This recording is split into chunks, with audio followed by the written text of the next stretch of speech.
వివేకానందరెడ్డిని చంపేసి నారాసుర రక్త చరిత్ర అని చెప్పి కడాన ఆయన కూతురి పైన కేసులు పెట్టి వేధించడం అంటే మీరు ఒక్కసారి గుర్తుపెట్టుకోవాలి. బాబాయినే చంపేసిన వాడు నువ్వు నేను ఒక లెక్క తమ్ముళ్ళు అని మిమ్మల్ని అడుగుతున్నా. కడాన ఈరోజు మీరు చూస్తే చెల్లెలు ఆ రోజు జగనన్న బాణం, జగనన్న వదిలిన బాణం ఏమైంది? ఈరోజు ఏమైంది? తిరిగి జగనన్న పైన తిరుగుతా ఉంది. వాళ్ళ ఇంట్లో ఉండే వ్యవహారం మనకు సంబంధం అంట, నేనే ఆడిస్తున్నానంట.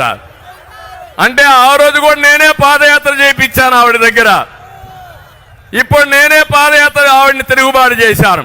అంటే సిగ్గు ఎగ్గు లేకుండా చెప్పిన అబద్ధాలు చెప్పకుండా కళ్ళార్పకుండా అబద్ధాలు చెప్పే వ్యక్తి ఈ జగన్మోహన్ రెడ్డి అని చెప్పి కూడా నేను మీకు తెలియజేస్తున్నా. ఆ రోజు రిలయన్స్ మీద వైఎస్ఆర్ను చంపింది రిలయన్స్ అని దాడులు చేశారు, జ్ఞాపకం ఉందా మీకు? అప్పట్లో తర్వాత ఏం చేశాడు?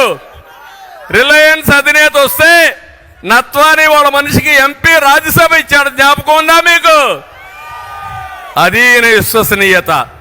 ఇలాంటి విశ్వసనీయత ఉండే వ్యక్తిని ఏమనాలి నాకైతే అర్థం కాల.